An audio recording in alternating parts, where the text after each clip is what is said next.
हर हर महादेव। देवों का देव महादेव जी के चरण में प्रणाम करती हूँ, मेरा प्रणाम स्वीकार हो। मैया गौरा पार्वती के चरण में प्रणाम करती हूँ, मेरा प्रणाम स्वीकार हो। गणपति ललनवा के चरण में प्रणाम करती हूँ, मेरा प्रणाम स्वीकार हो। सब गुरु भाई बहना के चरण में प्रणाम करती हूँ, माता और पिताजी के चरण में प्रणाम करती हूँ, मेरा प्रणाम स्वीकार हो। गुरु भाई बहना, मैं एक कथा सुनाने जा रही हूँ। इस कथा को पूरा सुनिए और रहस्य जानिए। आदि नहीं, आदि सुनने में शिव गुरु का अपमान होती है, पूरा सुनने में ज्ञान होती है। इसलिए कथा को पूरा सुनिए और रहस्य जानिए। हर हर महादेव, घर घर महादेव। गुरु भाई बहना, एक नगर में एक राजा थे और उनकी पत्नी थी। गुरु भाई बहना, राजा बड़े दयालु थे, बड़े दयावान थे। राजा अपना प्रजा को कभी दुखी नहीं देखना चाहते थे। राजा अपने प्रजा के लिए अपना प्राण निछावर कर देते थे। गुरु भाई बहना, राजा साहब का एक काम था कि राजा चाहते थे कि मैं भूखा रहूं पर मेरा प्रजा भूखा नहीं रहे। मेरा प्रजा जो है पुत्र के समान है, भाई के समान है। प्रजा के लिए राजा कुछ भी करने को लिए तैयार थे। गुरु भाई बहना, राजा क्या करते थे कि आधी रात अपने रानी के पलंग पे रहते थे और आधी रात के बाद राजा अलग अलग भेष में पूरी राज में घूमते थे और घूमकर प्रजा के बारे में जानना चाहते थे कि कौन प्रजा मेरा दुखी है, कौन प्रजा मेरा सुखी है, कौन किस प्रकार से रह रहा है, कौन क्या कर रहा है।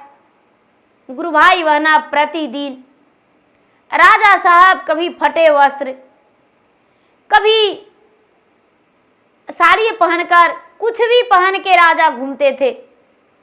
राजा रात में जब चलते थे गुरु भाई बहना, तो घोड़े सवार होकर नहीं। राजा क्या किए थे कि एक बुढ़िया का रूप धारण करके सफेद साड़ी पहन के और घूम रहे थे अपने राज में। तो घूमते घूमते घूमते घूमते गुरु भाई बहना, राजा साहब को बड़ा जोर से प्यास लग गया। जब राजा साहब को बड़ा जोर से प्यास लग गया तो राजा साहब कुएं के पास पानी पीने गए। लेकिन कुएं के पास गुरु भाई बहना एक बूढ़ी माँ का घर था।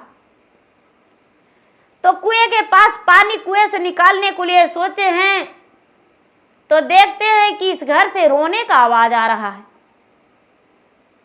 गुरु भाई बहना, राजा सोचते हैं कि मैं तो अपना प्रजा को दुखी नहीं रखता हूं, लेकिन आज क्या कारण है, आधी रात में बूढ़ी माता रो रहे हैं।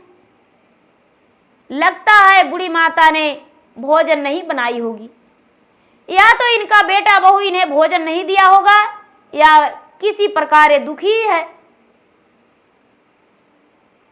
गुरु भाई बहना, बूढ़ी माता के दरवाजा ठकठकाए राजा। जब बूढ़ी माता के दरवाजा ठकठकाए तो बूढ़ी माता दरवाजा खोल दी। गुरु भाई बहना, दरवाजा खटखटाने के बाद और बाहर निकली बूढ़ी माता। तो राजा तो भेष बदले हुए एक बुढ़िया के रूप धारण किए थे। गुरु भाई बहना, राजा कहते हैं कि भाई बूढ़ी माता, बहन जी आप क्यों इतनी रात में रो रहे हैं।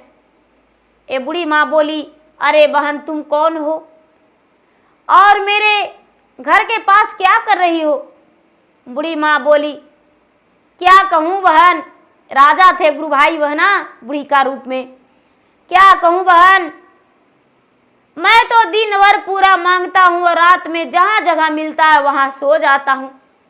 मुझे आज कुछ नहीं मिला था भोजन, तो मैं सोचा पानी पीकर ही अपना रात बिता लेंगे। लेकिन ये बताइए बहन, आप क्यों इतनी रात में रो रहे थे। गुरु भाई बहना, राजा का तो पोल खुलवाना था। बूढ़ी माँ बोली, बहन बताने से क्या फायदा, यदि बता भी देंगे तो मेरा बताने से कोई फायदा नहीं है।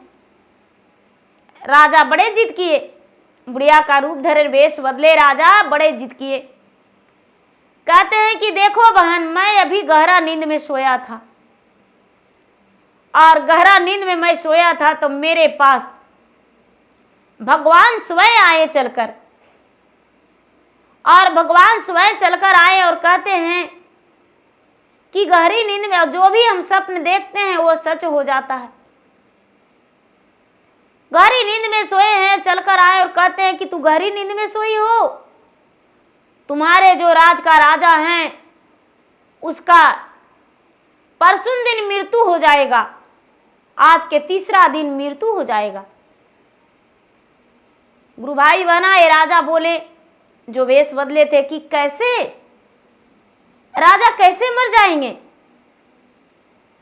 तो गुरु भाई बहना बुढ़िया बोली, क्या कहूं बेटा, राजा से बताने के लिए भी मना किए हैं कि राजा से यदि बता देगी तब भी राजा मर जाएंगे, तो राजा से हम बता भी नहीं सकते हैं। राजा के घर में आधी रात में आंगन से धरती फट के और एक बहुत बड़ा नाग निकलेगा, और नाग निकल के राजा के महल में जाएगा, राजा के पलंग पर चढ़ के और राजा के डस लेगा और राजा मर जाएंगे। कहते हैं कि माता, तो राजा का बचने का उपाय? तो क्या बताऊं बेटा, राजा का बचने का उपाय तो मैं पूछा ही नहीं। कहते हैं तो माता कैसे बचेंगे राजा साहब? बोले, हमें कुछ नहीं पता बेटा, अब तो ऊपर वाला ही बता सकता है कि राजा का प्राण कैसे बचेगा। गुरु भाई बहना, इतना बात सुनकर राजा जो थे, राजा भेष बदले, कहते हैं कि दादी माँ इसीलिए आप रो रहे थे? तो हाँ। कहते हैं ठीक है, अब हम चलते हैं। बूढ़ी माँ अपना दरवाजा लगा ली और राजा वहां से चल दिए। राजा वहां से चल दिए। गुरु भाई बहना अपना महल में आए तो राजा का तो कई महल था, लेकिन राजा एक ही महल में सोते थे। राजा अब सोचने लगे कि ये तो बड़ा मुश्किल का बात है, कैसे होगा आज मेरा ही मृत्यु, मेरा ही आंगन में नाग निकलेगा। गुरु भाई बहना राजा का सोचते सोचते वही दिन आ गया जिस दिन राजा का मृत्यु था। राजा ने क्या किए कि एक सुंदर सा साड़ी पहने, सुंदर सा साड़ी पहन के और रानी का रूप धारण कर लिए, डंटी भर सिंदूर लगा लिया, आंखों में काजल, लीलार में बिंदिया, कलाई में चूड़ियां, पाँव में पायल, गुरु भाई बहना गले में चंद्रहार, 16 श्रृंगार कर लिए राजा। और 16 श्रृंगार करके एक हाथ में तलवार लेकर गुरु भाई बहना आंगन में ही खड़ी हो गए। लेकिन काल तो जानता था गुरु भाई बहना कि राजा कौन है। गुरु भाई बहना जब आधी रात हुआ तो आंगन में जमीन खिसक गया, फट गया, और नाग जो था नाग गरजते निकला। और जब नाग गरजते निकला गुरु भाई बहना तो राजा साहब क्या किए कि नाग का 3 टुकड़ा कर दिए, नाग का 3 टुकड़ा कर दिए और 3 टुकड़ा करके तेगा उसी जगह रख दिए। गुरु भाई बहना नाग का जो 3 टुकड़ा किए और तेगा में जो रक्त लगा हुआ था, गुरु भाई बहना रक्त राजा नहीं पोंछ पाए और जाके पलंग पे सो गए। गुरु भाई बहना पलंग पे सो गए तो तेगा में जो था रक्त लगने के कारण राजा साहब को तेलिया त्यार लग गया, राजा साहब को तेलिया त्यार लग गया। तो उनका तेगा जो था गुरु भाई बहना तेगा में रक्त लगा रह गया। सुबह जो हुआ तो गुरु भाई बहना राजा कपड़ा चेंज करना भूल गए थे। रानी देखते हैं कि राजा 16 श्रृंगार में सजे हुए हैं। आखिर क्या कारण हो सकता है जो राजा 16 श्रृंगार में सजे हुए हैं? राजा तो एक स्त्री का रूप धारण किए हुए हैं। रानी का शक हुआ कि लगता है कि मुझ पे मेरे पति का शक है कि परपुरुष कोई महल में आता है, इसीलिए राजा खुद से स्वयं अपने 16 श्रृंगार में सजकर पलंग पे सोए हैं। सवेरा हुआ गुरु भाई बहना, राजा को रानी उठाई, राजा साहब उठे। गुरु भाई बहना आंखों का झपक इनका खुल नहीं रहा था। इनका जो शरीर था, शरीर बस में नहीं था, शरीर नहीं काम कर रहा था। राजा बड़े मुश्किल से एक वचन बोल पाए, जो आंगन में तेगा रखा हुआ है उस तेगा को साफ कर दो। जब आंगन में रानी गई गुरु भाई बहना, तो रानी देखती है कि एक तेगा है और तेगा के पास नाक का 3 टुकड़ा किया हुआ है। रानी जो थी झट से तेगा को साफ की और तेगा को राजा के राजमहल में लाकर खड़ा कर दी। जब राजमहल में अपना कक्ष में खड़ा की तो राजा का शरीर बिल्कुल ठीक हो गया, राजा के आंखों खुल गया। तेलिया तैयार जो लगा हुआ था गुरु भाई बहना, राजा का ठीक हो गया और राजा जो थे बिल्कुल स्वस्थ हो गए। राजा कहते हैं कि मुझे जाना है अभी इसी वक्त एक बुढ़िया के पास। गुरु भाई बहना, रानी बोली महाराज आखिर क्या बात है? कहते हैं एक बुढ़िया ने मुझे जीवन दान दिया है, उस बुढ़िया के पास मुझे इसी वक्त जाना होगा। गुरु भाई बहना, राजा साहब ने क्या किए, धन का पोटली बना लिए, बुढ़िया के लिए कई वस्त्र ले लिए, अन्न धन ले लिए और राजा साहब नौकर चाकर से बोड़े भरे हुए चावल, गेहूं, दाल, तेल, मसाले और बुढ़िया के वस्त्र, रुपये, पैसे सब कुछ लेकर गाड़ी बैल से लोड करके और बुढ़िया के घर गए।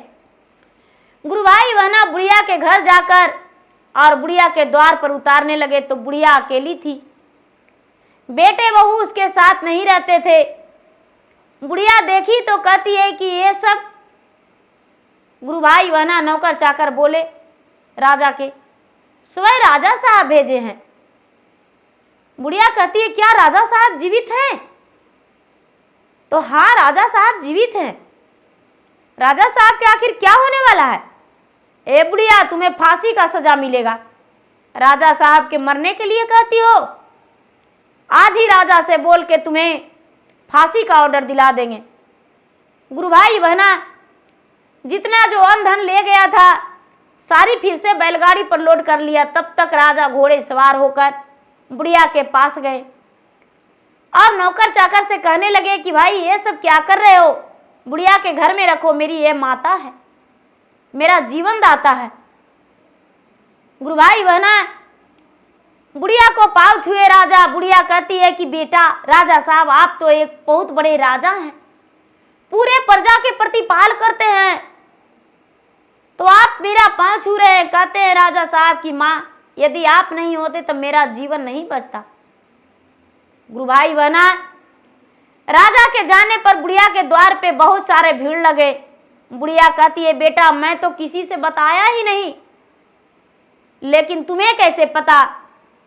मेरे पास तो एक बुढ़िया आई थी, उसे मैं बताया था। राजा साहब कहते हैं कि माता जी वो बुढ़िया कोई और नहीं, बुढ़िया तो मैं ही था। मैं ही वेश बदल के पूरे राज में प्रतिदिन घूमने को लिए निकलते हैं और अपने प्रजा को दुख सुख जानते हैं, दुख सुख जिनको जो कमी रहता है उनका पूरा करते हैं। गुरु भाई बहना बुढ़िया ये बात सुनकर बड़ा चकित हो गई। राजा उस दिन से बुढ़िया को बाहर ले लिए और बुढ़िया को कोई प्रकार के कोई दुख नहीं होने लगा। राजा जो थे राजा नौकर दे दिए, दाई दासिया दे दिए और बुढ़िया के सेवा टहल करने के लिए दाई दासी करती थी, क्योंकि वो बुढ़िया के कृपा से राजा का जीवन दान मिला था। गुरु भाई बहना बुढ़िया का सुखी जीवन बीता। जब बेटा बहू को पता चला कि राजा स्वयं दाई दासिया दे कर रखे हैं, मेरे सास को यानी उनका जो बेटा थे, बेटा सोचे मेरे माँ को, उनकी बहू थी जो सोची मेरे सास को इतना धन दे रखे हैं, तो गुरु भाई बहना बेटा बहू भी अपने सास के पास आ गए। अपने माता के पास आकर और अपने माता से हाथ जोड़े विनती किए और अपने सास के साथ रहने लगे। गुरु भाई बहना बुढ़िया का भी सुखी जीवन बीत गया और राजा का भी जीवन दान मिल गया। तो गुरु भाई बहना मेरा वीडियो अच्छा लगे तो मेरा वीडियो का लाइक करें, शेयर करें चैनल पर यदि नए हैं गुरु भाई बहना तो चैनल का सब्सक्राइब करें और बेल आइकन घंटी को दबाएं, जो कि मेरा वीडियो का नोटिफिकेशन सबसे पहले आपके पास जाए और आप मेरे कथा को सुन सकें और इसका लाभ उठा सकें। धन्यवाद। हर हर महादेव, घर घर महादेव।